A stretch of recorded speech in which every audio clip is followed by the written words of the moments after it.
very hard because, we deal with this on a day-to-day basis. And what we experience is that people say, and I'm going through it right now with my mother-in-law, we literally just moved her, and we went through all her stuff and everything. And, her commentary was, I paid $12,000 for this highboy. Yeah. But, the market today is not anywhere near that right now. And that's hard for people to understand. It is. They don't understand why that corner cupboard they bought at the Chester County Antique Show back in the 90s for $7,500 is not even worth $1,000 today. Right. Well, we're going to get started because it's about, I give everybody what I call a little time for Zoom traffic. Hopefully I see lots of people signed on, so welcome. We have a really exciting two panelists today, which is not typical. Normally we have one. So what you're the two guest panelists, it's a that topic has wide interest to lots of people. So I'm sure I'm watching the signups growing very quickly. If you want to share where you're listening from, we think most of the people on the call are probably somewhere in here, and hopefully you all can see and hear us well, right? I take it you can see the laser pointer, okay? Okay. Yeah. Okay. So we'll jump into it. We're going to get started. And again, we're going to go about an hour. You're welcome for those on the call, and I see some more people signing on. Feel free to in the Q&A, if you want to post a Q&A, you're welcome to do so. I'll try to keep my eye on that. We also have a chat function going. You're welcome to use that as well. A little bit about who I am and what we do. So I'm a real estate broker in Pennsylvania. This is my it says more than 36 years. It's actually, I think, 37 years. So that's a long time. I get involved in a lot of different aspects of real estate, but I primarily specialize with representation of home sellers. So I've done all different things. I do a lot of speaking and a lot of writing. I wrote a book, What You Really Need to Know About Selling Your Home. I have some other people in my group that I think are probably out today doing what they do, which is, the real estate thing kind of continues sometimes 7 days a week. My co-host today is the esteemed Lydia Gemmer. So say hello, Lydia. Good morning, everyone. And Lydia has a phenomenal background. We're so fortunate to have her on board. Her background, what's so great about it is she's been to a lot of different senior facilities. So she's been involved in different sides of it, from the home healthcare side to the different residential communities. So she has a really good handle on a lot of the topics and things we talk about. So we're just very fortunate. So Lydia, thank you again. I'm happy to have you here. Thanks so much. And I'll say I have a lot of personal experience with this too. So. And that's right. And you just recently, if I'm not mistaken, you were dealing with a relative in Florida. Was that right? Yes. Okay. Yes, yeah. So it seems like everybody on the call, we've had that pleasure. Work with my mother-in-law right now. Actually just finished an assignment up. And then we have Kent Reichert from Fix to Move. So say hi, Kent. Oh, good morning, everybody. Pleased to be here. And if you see, it's Sharon O'Shea. Sharon could make it, so Kent's stepping in. And Kent, you deal primarily more on the estate sale side, correct? That's right. Fix to Move is an estate sale company, right? Okay. And then Bill Bunch, I've had the pleasure, we started the call early, and I was telling you my story. I probably everyone didn't get to hear it, but I started going there as a young age and acquiring furniture and other objects. But welcome, and you've been doing this how many years, Bill? What's your? Well, my first auction was in 1974.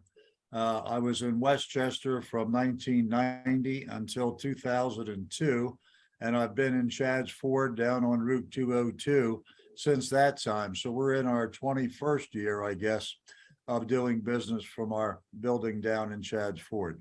That's awesome. Great. And a great story. We're going to, when we always start the workshop, to let everyone know that those on the call, regardless of if you're never thinking of moving or whatever your circumstances are, you might need help along the way. And we always tell people that are on the call, you have lifetime access to our concierge. It's a free service. And in that, it has all different types of vendors that could be useful for you.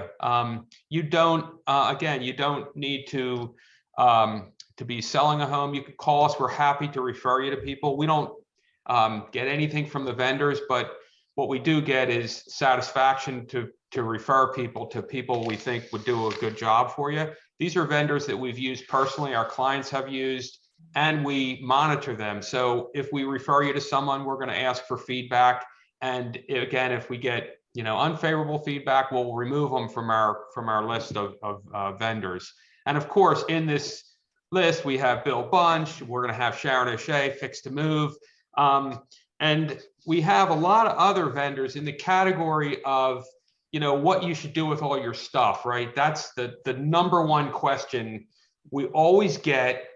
And it's the one part of the moving process that kind of stops people in their tracks. Lydia, you've had a lot of experience where people are in that mode, and it's just, would you call it like it's an overwhelming task of what to do with everything, right? Yeah, it's paralyzing for most people and prevents them from moving. And it's very hard to kind of wrap your head around it. I just had a resident at Beaumont who I'm working with who has kind of come to the realization that she's not going home. And that's a very hard thing for a lot of our seniors. When they're in a facility and the reality, and she had a very full house. And so trying to help her daughter realize there are a lot of resources out there, thank goodness, to help stage her home, then have the estate come in, estate sales folks. But the mental process of going through it has been really, really challenging. It's a loss for many people. It's a hard thing for people to Yes. grasp with, and that's the one thing where we talk in these workshops. And Lydia, you've had the pleasure of hosting. This is our sixth webinar.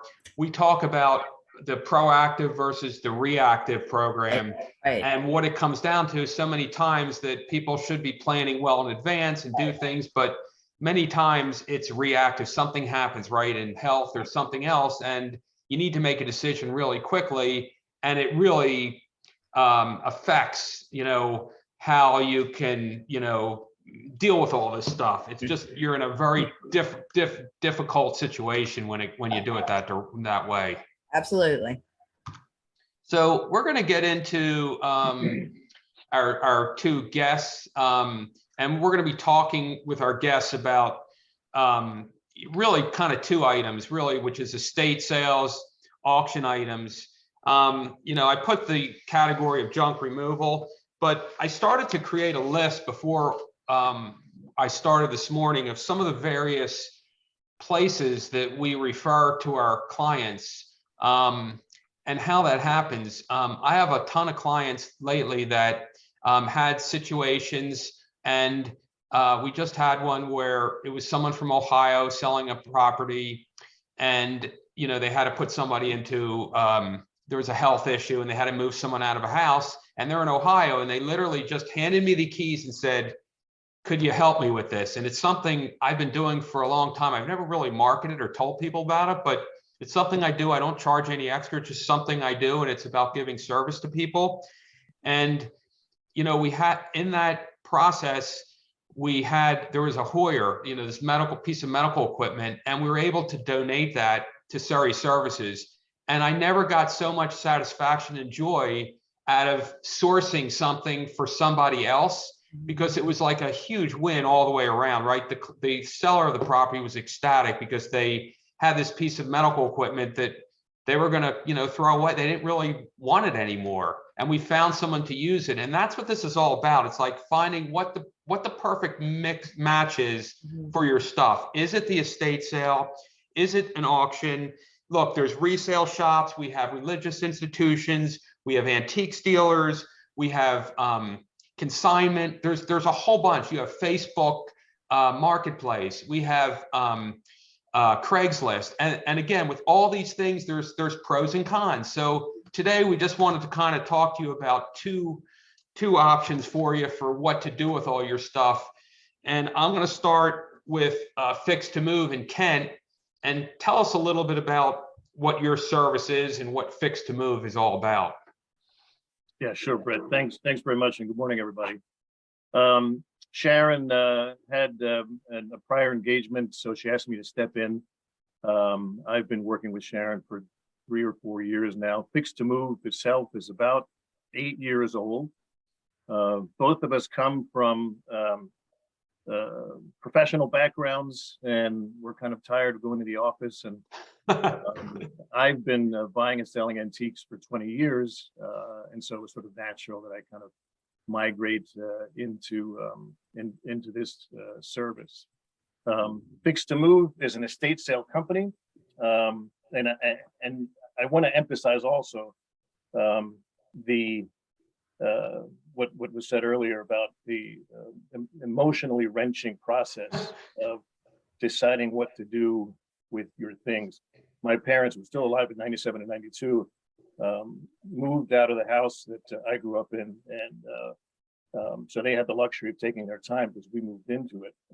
But they had some time to figure out what they were going to do with things. And one of the things that they did, which I think is a great idea, and I recommend, is they took pictures of individual items that they thought were important or maybe valuable, and shared those photographs with family members, people who they cared about, and asked them, if you want anything on this list, let me know. And then they compiled that list, and most of the best things were then taken care of. And that process of deciding, it's a very emotional process. What's important? What do I do with it? Was sort of resolved in that way. It is by far the hardest part of doing a move.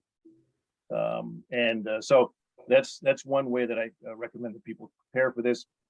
You can never start too early. You can just have that list around for years and years, and when you're ready to go, you'll have it there, and that process will be taken care of. Estate sales.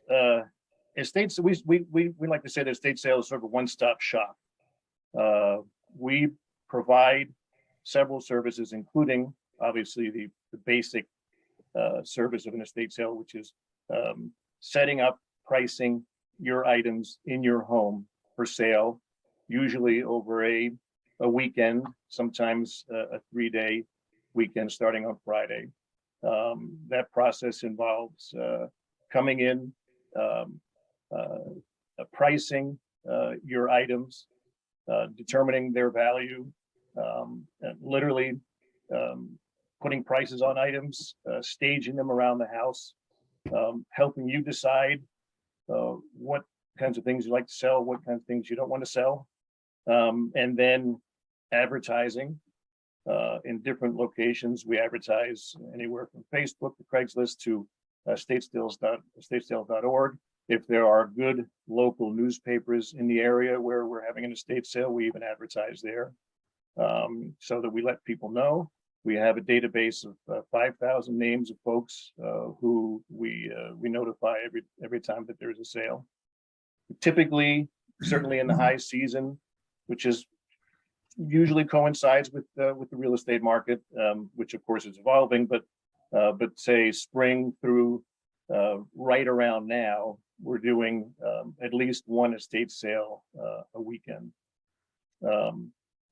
One of the hardest things that we have to do is sort of set expectations for people when we go in and we see what folks have, and we hear a lot of times, my parents paid $20,000 for this set 20 years ago. Yes. And as everybody knows, Brown is down. Mid-century modern is way up, by the way. Yeah. So if you have that, then you're lucky there. So when I say we're a one-stop shop, if you come to us, we'll prepare your items for sale. We'll set prices after determining what we think the value is, we'll speak with you about what your expectations are and how far down you want to go. We will sell the items in the home. And at the end of that, there is an optional service to take whatever is remaining and triage them to determine what's best for them. So if you didn't sell your $30,000 Chagall at the estate sale, then we would be liaison with the proper selling location, the gallery or Will Bunch's auction house, and take the things that we think would sell well at auction there. We would take the items that are not worth that much but shouldn't be thrown away, and we'll donate them and give you the tax receipt for that. And then the rest of the items we will throw away as needed. We're prepared to leave the house in room swept condition, which is the way most houses are left after a real estate sale.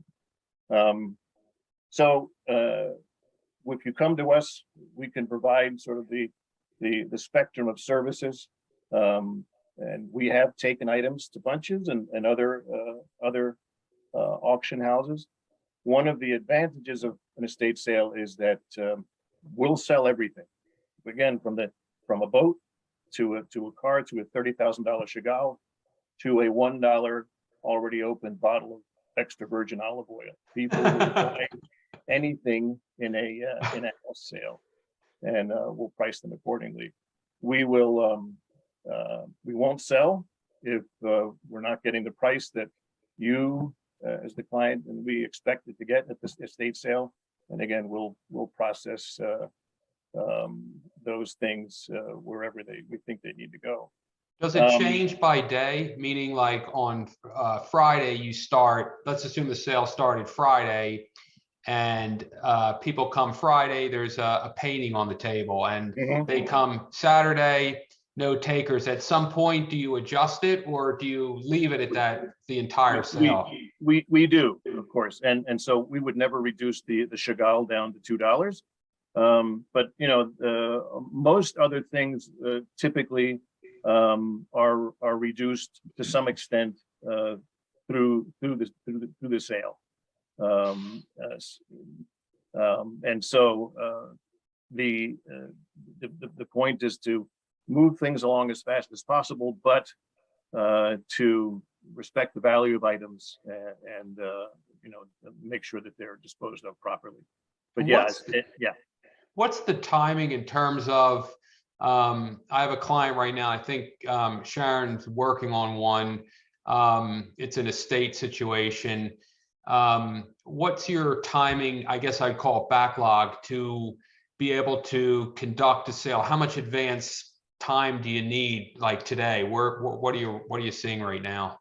Well, so it depends on where we are in the season. So yeah. If it's June, July, you know, it may be a couple of weeks to a month.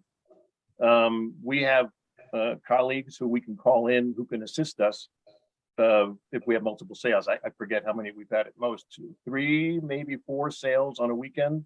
Wow. Wow, And that's a lot. you know, we staff them appropriately. We're fully bonded with $1 million insurance. So you know, we can have, you know, we probably wouldn't want to stretch ourselves much beyond 3 or 4. But so I would say certainly this time of year, you know, you'd like to have some advance preparation, if nothing else, so that you can go in there and properly value items and literally do the grunt work of pricing and staging. So I wouldn't feel comfortable with anything certainly less than a week, and that's pushing it. Okay. But I would say 2 to 3 weeks is you know, is optimal. And what are you typically seeing on turnout for events? I mean, we're coming out of this COVID period, I guess, if I'm allowed to say that, but it seems to me that are you seeing the quantity of attendees increasing? Do you see it, you know, is that all seasonally based, or? No, you know what? That is, I mean, I'm sure Bill can say the same thing about an auction. You never know who's going to You show up. Okay. And sometimes you're surprised because you have what you think are really fantastic items, and not as many people as you expect come, and then all of a sudden, oh my God, you have a line of 100 people out the door Right. for things that you wouldn't expect. So, but typically, I would say that our sales bring through, I guess, on average, 1 to 200 people, and Wow. it can be considerably more than that. Mhm. We've done everything from specialty estate sales where the person was a collector of, well, we had one collector of Hermes scarves and incredible high value luxury items. That sale went pretty darn well. And then we had a sale of older antiques, just kind of what we thought were almost knickknacks and tchotchkes, and it was an enormous turnout just because they were really good vintage things. Very new, good quality, contemporary items also sell well if they basically are almost new. Then it's it's kind of a no-brainer for people to come in and get things for pennies on the dollar for what they would pay in the store for a sofa. You mentioned the oil, you mentioned the bottle of oil, I think. What about clothes? What about shirts, ties, shoes, Yeah, all that type of stuff? people buy that. I mean, we sell it in just about every sale we have, and there are certain brands, of course, that sort of retain their value better than others. Louis Vuitton, Chanel, that kind of thing, and they're priced accordingly. But even t-shirts, underwear, socks, that kind of stuff. We tell people, please don't throw anything away. We can handle that at the end. People will buy anything, and it's just a matter of the price. So. Wow. Interesting. Yeah. Could you talk a little bit about how much it costs to engage you, or is there Yeah, a sure. percentage, or how do you typically work with people?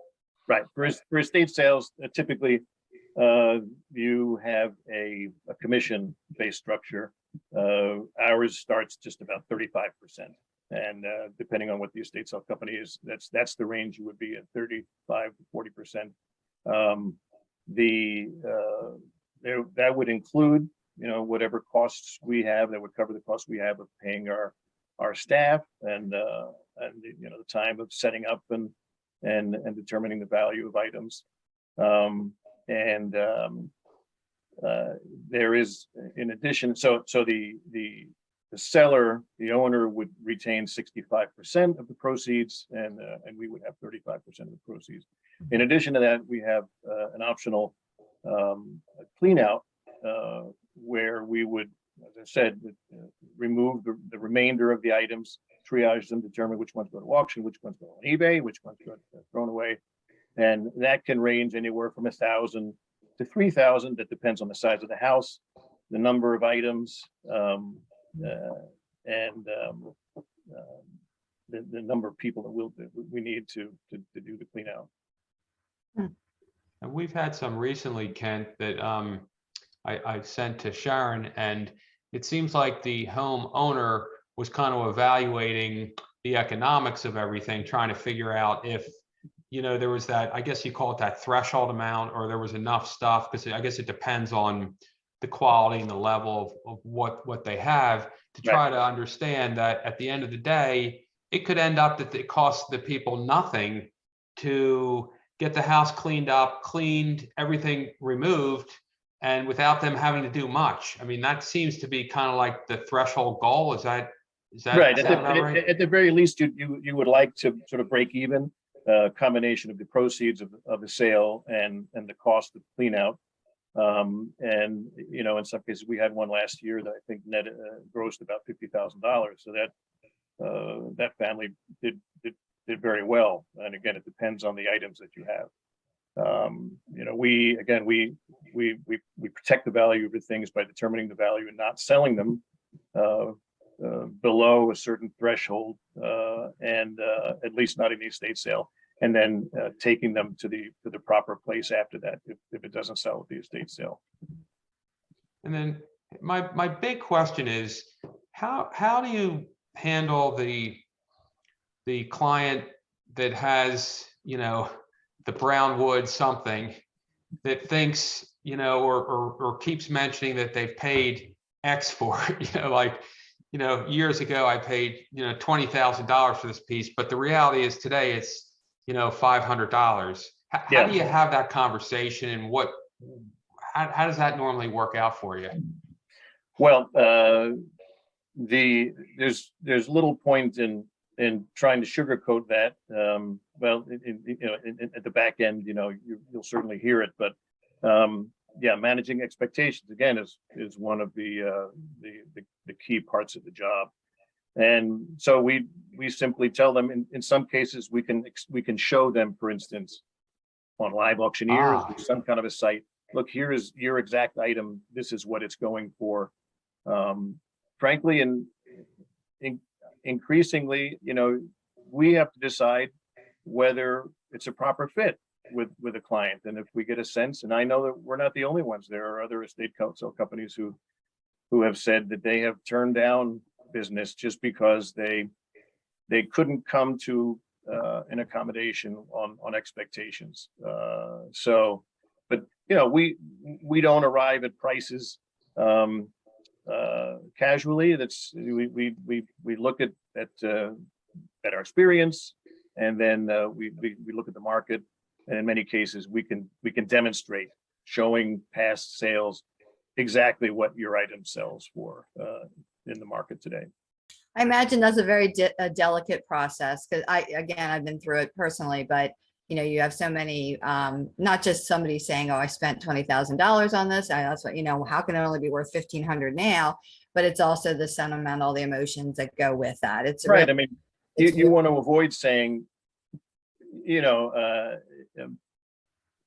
stuff is not as great as we think it is. right. And so, there's a way to present it.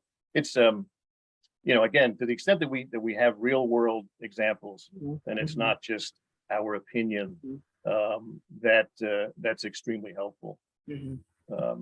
Brand name items still retain their value. Kittinger, Henry, this kind of things, Chagall, still good. Those kinds of things still retain their value. But yeah, I mean, it's a conversation you have to have, and you have to have it up front, as early as possible. We're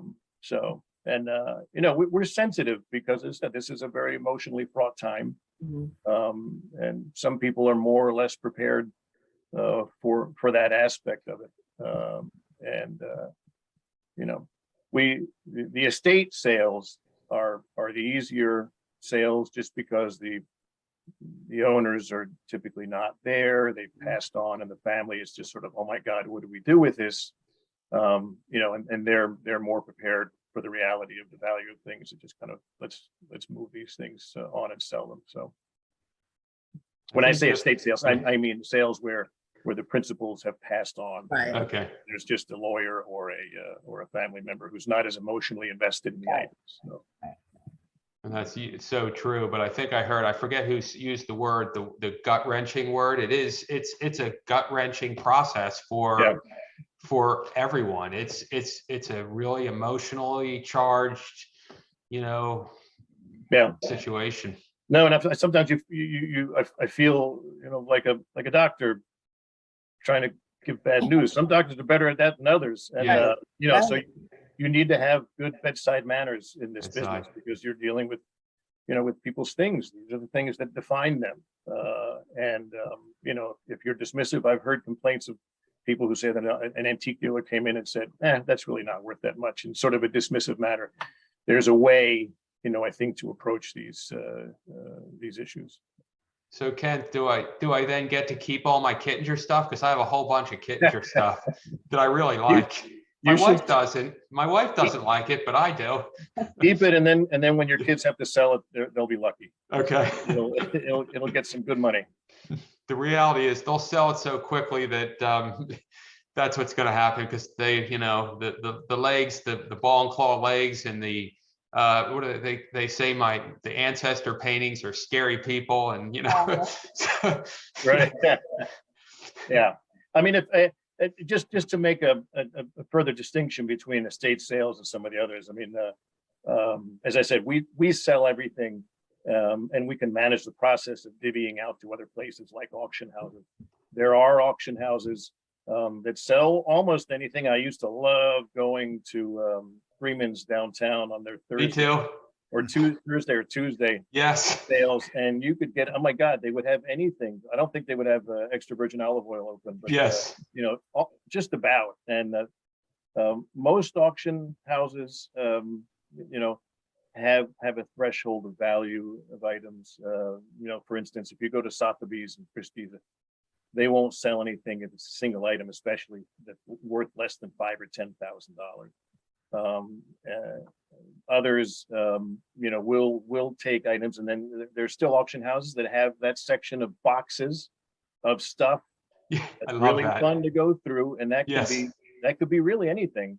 Mhm. But in general, auctions are understandably, because you've got to move it, they're more selective in the things that they deal with than estate sales, because you're selling it in situ. You're right there in the house. You don't have to move it.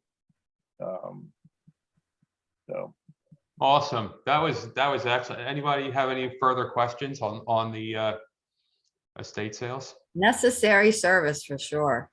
yeah, feel free to reach out. I can provide our email and phone number, and if you have any questions, we're happy to answer them.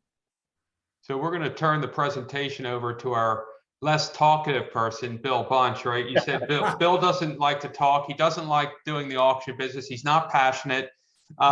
He's all these. He actually is all these things. You're probably one of the most passionate people I've ever spoken to. So Bill, tell us a little bit about Bunch Auctions and where you're located, your services, and when could someone contact you for what you do?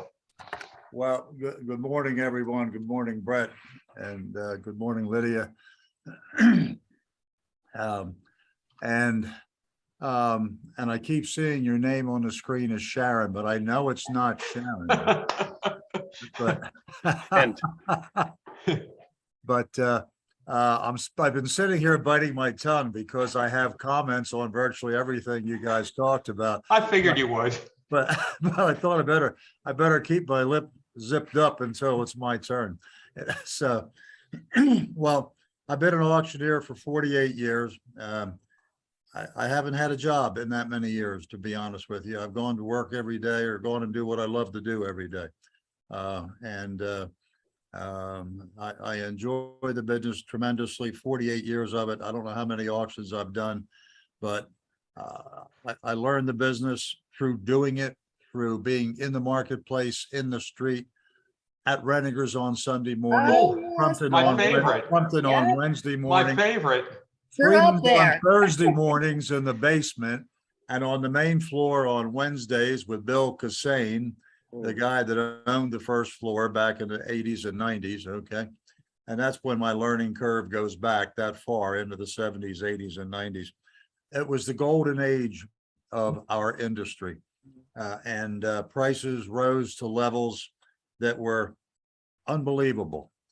Things that were worth nothing in the 60s and 70s, all of a sudden they caught fire. Pop culture collectibles, sports collectibles, brown furniture became incredibly popular.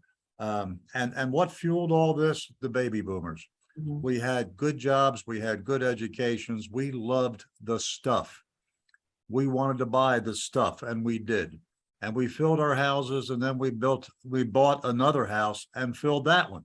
Isn't that the truth? Brett, here you are, okay? Yes. Now you're stuck in your 70s or Yes. late 60s, wherever Yes. you're stuck.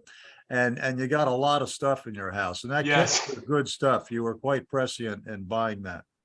So, and I can talk about history a whole lot, but let's talk about what we do today, okay? We are indeed a full service auction house. We help people with every level of what they have. When I have my first contact with a client, I want to know their name. I want to know where they live. I want to know a little bit about their family background and the situation that brings them to call us.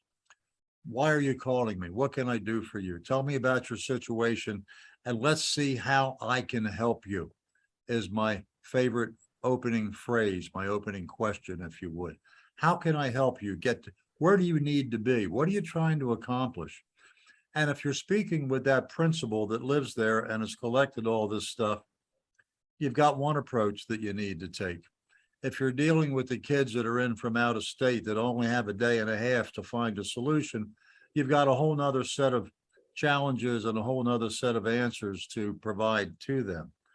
Often we can get a lot of the initial screening done over the phone. What do you have? How much is there? Do you have some photos? Is the house listed? Can I look at some photos of the house online? Oh yeah, the realtor took a lot of pictures. Well, great. That's like me taking a drive and going to the house because the realtor took a set of wonderful photographs. Sometimes we need to go and visit a house, and we do that quite often. And there, once again, you sit and you talk to the client, and that's the most important thing, is that understanding of their situation. What do you need? What's the most important thing to you? An empty house, timing. I want to make sure that my family gets what they want. I don't know what to take with me. I'm really nervous about this, and I'm concerned because I paid a lot of money for this stuff, and you guys have all talked about this. And we all have our own ways of dealing with that. Yeah, I live in the auction world. Auction Universe is where I live and breathe every day. Auction Universe is less of a mystery than it used to be because of the internet. Coming through the 80s and 90s and most of the aughts, auctions were all about setting things up in a physical space, be it somebody's backyard, a fire hall. In my case, the Concordville Inn back in the 80s and the 90s. The ballroom over there, and later on into the aughts, my building now in Chadds Ford. And you set it up, you advertise it, you send out emails in the later days, or you do a lot of direct mail, and people show up. They get a bidding number, they stand there, they talk to each other, they get a hot dog, they get a chicken salad sandwich. Something comes up that they like that they didn't even know that they liked, and all of a sudden their number is in the air. And you have an auction. I, as the auctioneer, the referee up in the front of the room, back in the day, the 80s and 90s, and a good part of the aughts, I sold 100% of every auction that I ever did. I never gave up the microphone. I would sell for 4, 6, 8, 10 hours. My record was 11 and a half without stopping.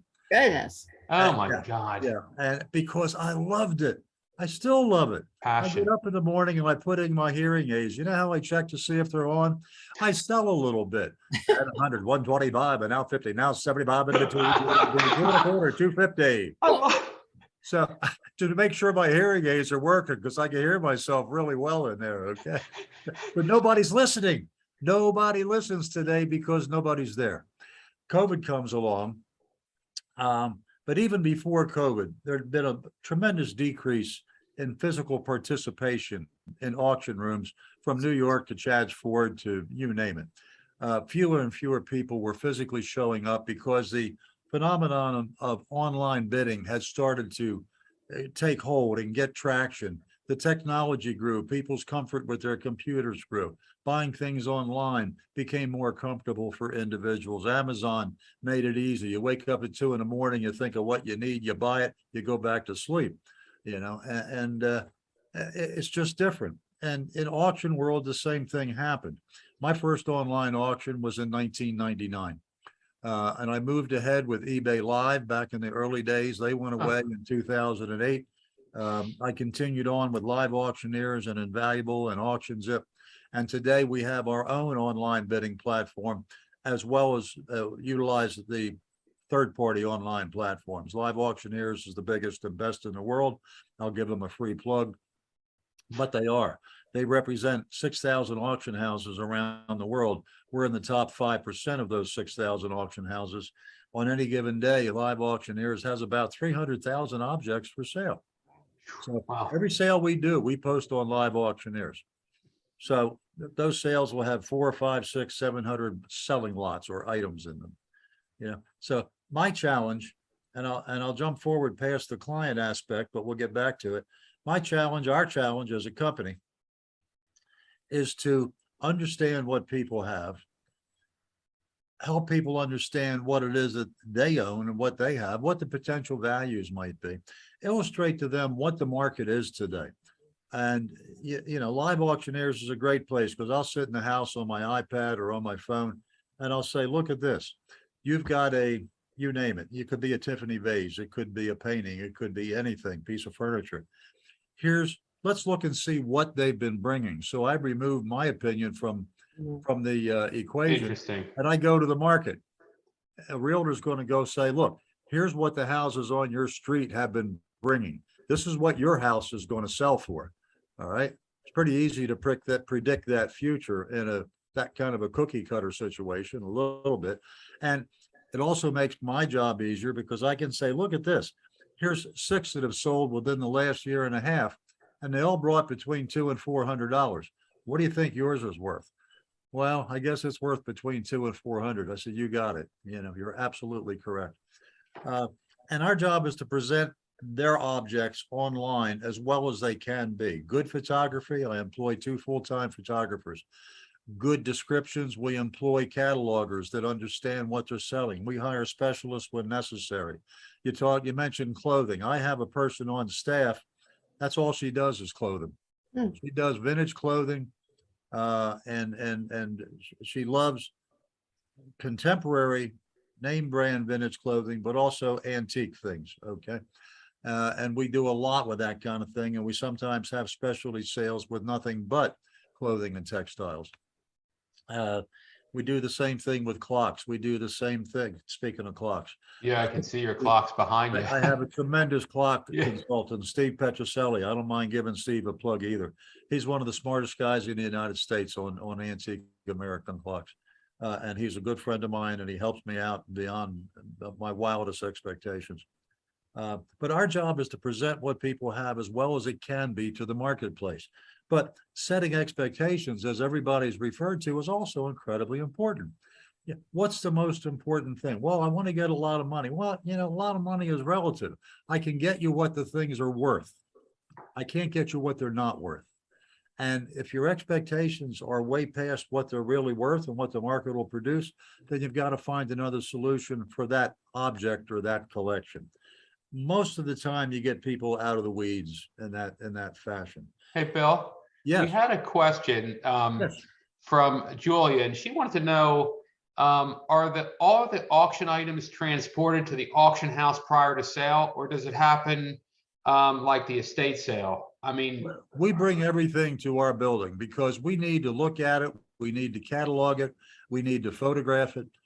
We need to respond to emails from online buyers about condition, things like that. We may need to take extra photographs. So we do move everything to our building. Got it. Okay. Yeah, to answer that question. And that's real, it really is essential.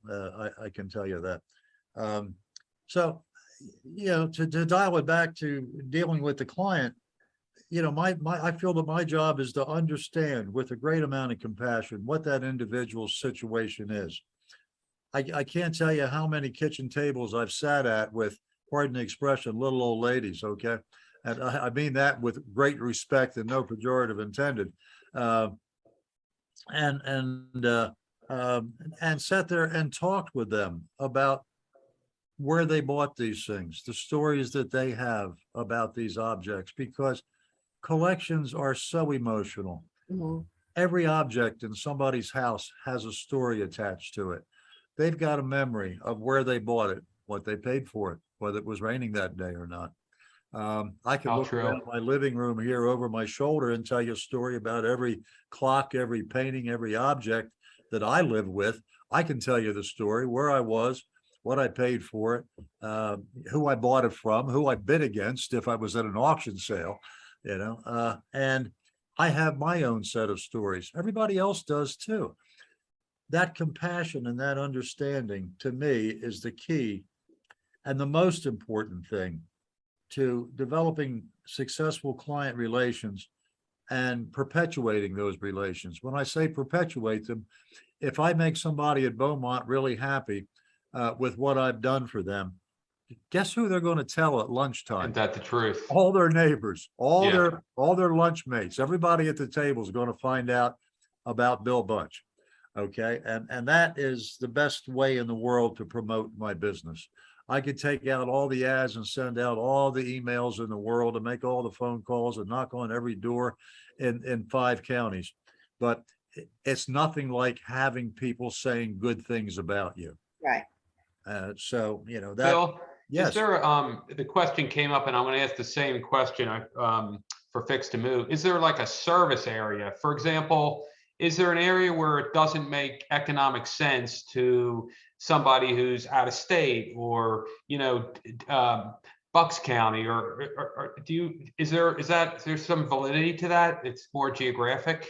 in the Philadelphia marketplace and the collar counties, as they're called lately, what we common, that's our home turf. Okay. And we'll go to any of those.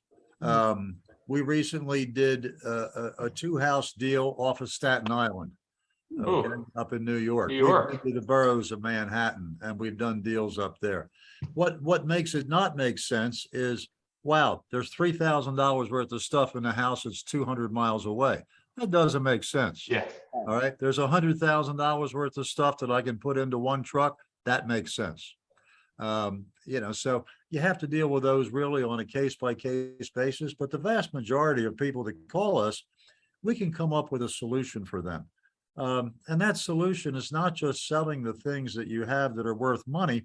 It's dealing with the other stuff. It's dealing with the donatables. It's dealing with the throwaway.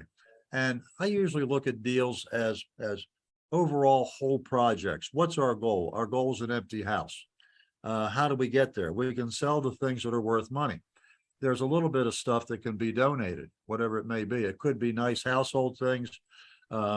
It could be some clothing that we deem to be not saleable in the textile market. It could be a lot of different things, but then there's a certain amount of stuff almost in every house that needs to be tossed. All right. So, how do we do that? Well, how much of it is there? Do we need a 30-yard dumpster or a hefty bag? How much trash is there?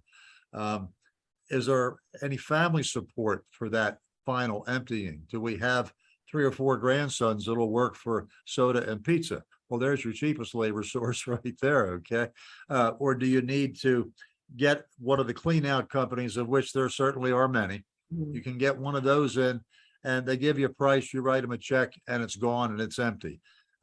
We also provide that clean out service. We just went and looked at a storage bin for an attorney the other day, and it doesn't pay them to pay us to go clean it out to extract the saleable things. But my man that went to look at it, my employee that went to look at it, does clean outs on the weekends. And what he'll do is give them a price to clean the whole thing out. And on their behalf and for their account, he'll bring back those things that he saw that'll be saleable. So they'll pay him to clean it out, whatever he charges them. But then they're going to get some money back Money from back. things that he deemed to be Okay. saleable. So a lot of clean out companies, I'll charge you X dollars to clean it out, but they get it all too. So if there's something that shows up that's worth $100 or $1,000 or $10, it's theirs.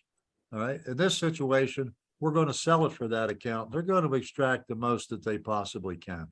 So our goal is to construct a solution that works, and every one of those solutions can be different, but we've got the flexibility and the experience and the resources to make that happen. You asked about timing. How long does it take to do something like this? I get my phone rings and somebody says, well, our settlement's next Thursday and the house has got to be empty. Okay, so, you go from that where it's like, hurry up, sound the fire alarm because we got to figure something out here, to, what, we've got 3 months because the house was just listed. We think a neighbor's going to buy it and they're not in a big hurry. So we got some time. We can do this in a little more orderly fashion. So, that's kind of what we do, I guess. My God, do I love what I do. My biggest issue today with the auction industry is that my auction house, so to speak, that used to consist of me up front in front of several hundreds of people selling things that they came there to buy, and I love selling to them. That's reduced down to 2 8-foot tables in my lobby with an auctioneer sitting there, along with 3 or 4 online clerks. And quite frankly, it's sort of like watching paint dry, you know. Computer terminals bidding against computer terminals. The excitement is not really there like it used to be. It's unfortunate, but it's the way things get sold today. I agree with you, Bill. Excuse me, I grew up with my mom going to auctions all over York County and going to Yeah. rent. Beautiful place for auctions. Yeah. Yeah, and the atmosphere, and you learn too. It's very interesting and educational, but like Yep. just the atmosphere of an auction is very fun. Did you ever hear of Stoner's auction? Yes. Yeah, okay. I've been to Stoner's probably 35 years ago. So, but anyway, you know, it's exciting. Mhm. The one thing that the internet does do for us, it gives us exposure literally all over the globe.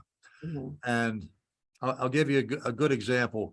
A couple years ago, a dealer, 2 dealers, they're partners, brought me a load of stuff. They were cleaning out one of their warehouses. They brought me a group of Southeast Asian silver, and there was a little grouping, 4 or 5 pieces of Thai silver. And Thai silver typically is fairly fancy, a lot of engraving, flowers, animals, things like that, monkeys, elephants, so on and so on. Looks very South Asian. This particular set had 3 or 4 of the pieces with some low assay gold mounts on them. Okay, like the finial on the little teapot was low assay gold, maybe 10 karat, not even 18 karat. So I write it up and I catalog it. I think I put an estimate of $600 to $800 on the group, and we put it up and online. It opens at $12,000. Oh my gosh. Oh my gosh. It closed at $23,000. Purchased by a bidder in central Thailand and underbid by a person in California, I assume of Thai descent, because they had a very, very long last name that looked like it ought to be Thai. All right. So Interesting. that's the power of the internet, Right. because nobody, including the guys that owned this, who were dealers and they quote unquote know better, right? Mhm. Nobody would have priced that stuff into 5 figures. Nobody. But the internet says yes sometimes, never says no, but sometimes it says yes a lot of times. So, And so aren't we all looking for that surprise where, oh my God, we this sure thing are. We I own sure is are. worth a fortune. But you know, we'll register typically on our platform on an average auction, not one of like great, unusual and rare and expensive stuff, but an average sale with ordinary things. We'll register between 300 and 500 people on our platform. That's great. Live Auctioneers supplies another minimum 300 to 500. On our better sales, our quarterly sales and catalog sales, that number goes up into 4 figures. We'll register 1,000, 1,500 people on Live Auctioneers. Our site likewise will have an increase in the number of registrants. So you might be potentially exposing somebody's property to some several thousand people in a competitive bidding environment. Which brings me to another point that I think is really, really important about the auction process, is that just as occurred with that example of that Thai silver I mentioned a moment ago, what created that incredibly wonderful result? One word: competition. Mhm. Mhm. Auction sales bring competition Competition. to the marketplace. And there's nothing like competition to create a good result for you. If you have something that you're not entirely sure about the value of because it's kind of rare and unusual, and you know that it's pretty good, you put it out there and you let the people who do buy, sell, and collect that sort of merchandise establish market. Because after all, the buyers are always the ones that set value in the marketplace. Right. Always. Sellers can have wish lists. I don't want to sell it for less than. Yeah, but what are you going to do when nobody buys it? Well, I don't know. What do you think I should do? I think you ought to sell it the first time around, because the first time out in auction world is usually the best time out. Yes. Could you talk a little bit about, what the typical cost is for your service And what the second part of that question is, if you're the buyer and you're buying from another country, Yes. what about the shipping and how Right. does all that work for Okay, moving Well- the item from your facility to another location? sure. Because everything we sell does sell to somebody out there somewhere. Now, they might just be down Route 202 and they're going to come Thursday and pick it up, but they could be around the world somewhere. So on the first issue, how much do we charge? We charge commission on a sliding scale. It varies from 10% to 30%. It depends on the value of the item that we sell. We do also charge for our packing and hauling to get it down to our facility. And we do that all with in-house labor and trucking. We do occasionally have to get a rental truck because there might be a lot of merchandise in a house. We want to get it done expediently, and we'll put a rental truck and sometimes our truck there, sometimes a couple of rental trucks, and enough labor to get it done, hopefully in one day. Excuse me. Now, with respect to shipping, obviously we're selling things all over the world. We want to get paid for things in a positive way before we let anything out of our building. So we've established a policy over the years based on experience of asking people overseas to wire us payment. I've got a $6,000 Rolodex walking around London somewhere that I took a credit card for. So it's lessons like that. I call them tuition. Okay. We also see that, Bill, with our clients, that unfortunately, some of our clients have opted before our involvement to get involved in Craigslist and some other web companies that I think there's some unscrupulous, operators that try to take advantage of people in those venues, and you have to be really, really careful if you're going in that direction. There are unscrupulous people in the world, Brett? Come Yes. on. Shocking. I'm being nice. But at any rate, so once we know we've got the money, we've got a credit card limit. Unless we know you and your grandchildren, our credit card limit is $1,000, and you better be a U.S. resident, and the whole deal better smell good, pardon my expression, where we can say, no, wire us the money. Now, having said that, we do get paid for the vast majority of what we sell. People want to buy it. There are some players out there that give us a problem from time to time, but by and large, we get paid fairly promptly. We've got a network of third-party shippers. Interestingly enough, I Ubered back from Philadelphia last night at about 10 o'clock. I went in to see the New Orleans Preservation Hall Jazz Band in at the Kimmel Center. What a great concert that was. Anyway, that was last night. So I Uber back out here to Delaware County, and I'm talking with the driver. And she said, oh, yeah, I still go to work every day. Oh, what do you do? I run an auction house. Well, what auction house? Bunch. She says, my husband and I run a shipping company. She said, we pick up from you. Small world. They're hauling furniture up and down the I-95 corridor for us, and other auction houses as well. The internet and online selling has presented this opportunity for entrepreneurs to create these secondary businesses, these moving and hauling businesses. So we've got a network of people that we refer to people. We don't give one person, we give several. Say, here, get prices, make your choice, and the shippers come and pick it up from us. So that's how we deal with the shipping. And of course, all that expense is on the people that buy it, not on us and not on the people that are selling the merchandise. Bill, we're going to try to wrap up today, but I want to say that you have to be probably one of the most passionate people in your industry. I mean, it's just like you can just feel your passion for what you do. Well, it's really admirable. Thank you, Brett. And but the last thing I'll say is that I can't do it by myself. I've got an amazing staff of 15 employees from my office management and the people up front that collect the money and deal with the sometimes difficult customers, all the way back to the guys in the back that are schlepping the furniture around, my photographers, my catalogers. My daughter works for me and brings my granddaughter to work every single day, and she goes to daycare across the street at Goddard School.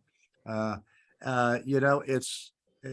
a wonderful thing. And those 15 employees are the ones that make it happen on a day-to-day basis. You know, I show up, I drink coffee, I look, I talk on the phone, and I still do some work, but I like to watch them work too, you know? So anyway, Oh, thank you nice. all very, very much. I Thank hope you. I can help somebody. And we had a question Yes. for Kurt, and Go ahead. because we didn't get a chance to ask you that, was about your service area. It came in on our Q&A earlier about what service area does Sharon O'Shea and Fix to Move have? Yeah, we've gone as far north as right outside of New York City, and south to Wilmington and beyond and out. I think we may have done something in York. So it's pretty wide. And again, it depends on the nature of the sale, what items are there, and but wherever we are, we're advertising locally, even if it's estatesales.org. That has a location feature so that people who are in that area who might or otherwise not know about a sale in Philadelphia, if we're out in New York, will know about our sale out there. So. And Lydia, any closing remarks from you? It's just, these services are so important because, you know, I've been in senior living for a long time, and the thought of selling and, you know, getting rid of things is very emotional. And sometimes it is helpful to, well, always it's helpful to be able to say, but there's resources to assist. It doesn't have to be the children, you know, if it's an estate, that obviously that's a different issue, but it can be such a roadblock to somebody moving on in their lives and allowing a better quality of life because they end up becoming burdened by their possessions. So just being able to present these resources and having people who understand that emotional impact is really so important. And I will ask a question of both of you and say, what are you seeing that is popular selling? I know you mentioned mid-century modern, not the brown furniture. Are there like Chester County artists that are popular? Like what are people buying? Yeah, mid-century modern for furniture is very hot, and I mean surprisingly depending on the item. Even in poor condition, mid-century modern can sell for a lot of money. We get, and I'm sure Bill does also, we get dealers from New York coming down and buying things, and when they see our ads, for instance, on the estatesales.org, they contact us for things. High quality items always sell well, like I said, Kittinger and Enrodon, those kinds of things. Jewelry and sterling silver, those kinds of things also sell. So yeah. Well, I would add that it's a good time to buy brown furniture. It's a good time to buy local traditional art. I know out here in Chester County, you know, from, of course, we got Andrew Wyeth a couple of miles down the road. But the newer, more contemporary Chester County artists don't sell at auction for the money that they used to, because you don't have the collectors looking to hang their walls with this sort of art. It's a great time to buy that sort of thing. Phil Jamison, a great Westchester watercolorist, passed away recently.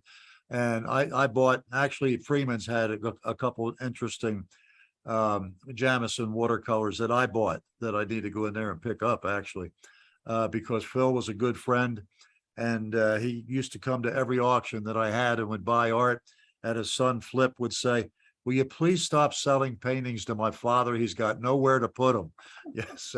But anyway, I think that the mid-century furniture carries over in terms of design into silver, into artwork, and the modern art and modern design silver and modern design jewelry is quite collectible today, and a very, very hot category. Really good high-end Chinese porcelain is still hot. Canton and Rose Medallion, dead as a doornail. Rose Medallion is, break my heart. Yeah, Amari, dead as a doornail. You know, all that, I'll call it mass-produced consumer type antique Asian porcelain, you know, is not, unless you got really unusual forms. But the early 17th, 18th century and 19th century unusual pieces, the dynasty marked pieces with the dynasty marks, the chop marks, as we call them, that sort of thing. that is believable in terms of age, because the Chinese have been reproducing stuff for millennium, not centuries, for millennium. Okay. And you got to be careful with that sort of thing. But there's some examples recently where some good Chinese things have brought tens of millions of dollars. Totally unexpected. I mean, even though you might have known it was good, when it hit the auction block, you know, a couple of deep-pocketed people from mainland China get hooked up on it, and there's no limit to what some of it can bring, it seems like. Interesting. Yeah, and So- of course, the challenge there is to distinguish between the newer stuff, the Hong Kong 1970s, which looks great, with It's understanding the older difference, antiques. Yeah. So I have a question for both Kurt and Bill. How would somebody on the call reach you? What's the best method? Is it email? Is it a call? Do they call your office? I have a. Can you Got see it. that? Is that backwards? No, No. I can say it. No, it's perfectly fine. 610-659-9091. That's a cell number. Yeah, and we're fixed to move, the number 2move.com. And that phone number is Sharon's cell phone. She answers it right up. O'Shea at fixed2move.com. And Bill, what would they do for you? Is it a cup of coffee, or would you want them to call you first? Well, I better run off and get a business card. I don't have one to hold up. Okay. Good job. Awesome. Bunchauctions.com is the website. Okay. Not hard to remember. Okay. The phone number is easy, 610-558-1800. Now, say I'm an auctioneer. I love numbers. 5 + 5 + 8 = 18. 558-1800. I love that phone number. When I moved in down here 20 years ago, it belonged to a pizza parlor that just went out of business. I said, I want that one. That's a good one. And for us, I want to tell everyone on the call that stay connected to us. We have all kinds of social things going on. We have our famous event going on this November 23rd, where we give everyone a pie for Thanksgiving. Nice. This year, it's an apple pie or a pumpkin pie. It might not be too late if you call us, let us know by Monday, we can still make sure we have a pie for you to pick up on the 23rd. So that's just a fun event. We do a lot of other things. So stay in contact with us. And those on the call, you'll be getting a survey. I'd be super grateful. It helps us plan our future events. We're not doing one in December just because of the holidays and all that. And we'll start up again in January, where we already have a speaker. In fact, I think it's going to be on my presentation for our next person. There you go. We have someone. There's our next guest speaker. And today I noticed we had a lot of people on the call, which was really interesting, were other real estate professionals. I recognize some of the names, but I got a testimonial or an email from somebody who was on one of the earlier calls, and it brought up a couple things. One, we record all these presentations, workshops. So you can go to our website, www.brettfurman.com, and you can listen to them. I got this one from Linda Johnson, and she's an estate attorney in media. And we were talking about how people on the call can save $250,000 to $500,000 on the sale of a primary residence. We did a deep dive on an IRS section that covers that. And what I got, which really made my day, because I do these workshop webinars as a service to add back, but I'm going to read what she said because it was the most uplifting email I've ever gotten. It said, I attended this wonderful meeting, not as a realtor, but as a senior citizen trying to decide which way to go with our housing. Well, I have my SRES, and by the way, those on the call, that's like their senior real estate specialist, a designation for realtors. And I help seniors with their decisions when they are planning to sell and figure out what to do next.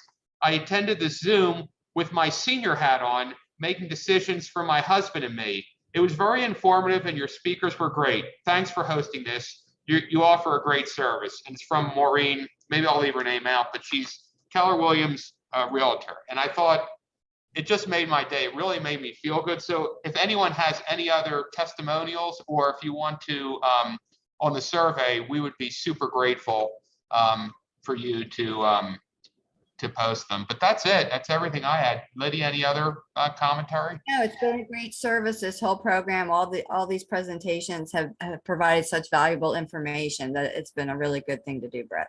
And Thank you. thank you for the guests as well. I know we went probably a little over. That's only because, Bill, I think you do like to talk, but that's all good. You gave some great information. We love you. And I kept it short. Yeah, you did. You kept it short, so I'm glad. And I'm sorry that Sharon couldn't join us, but Kurt, I am grateful to have you as well. You have a great service, great company. I've used you personally, and Bill as well. I've bought things, you know, my wife actually doesn't allow me to go anymore because I'm a bad, I collect a lot of things like watches, punch boards, fountain pens. I have all kinds of things going on. So I'm not allowed to go anymore. So you might not see me as much as in the earlier years.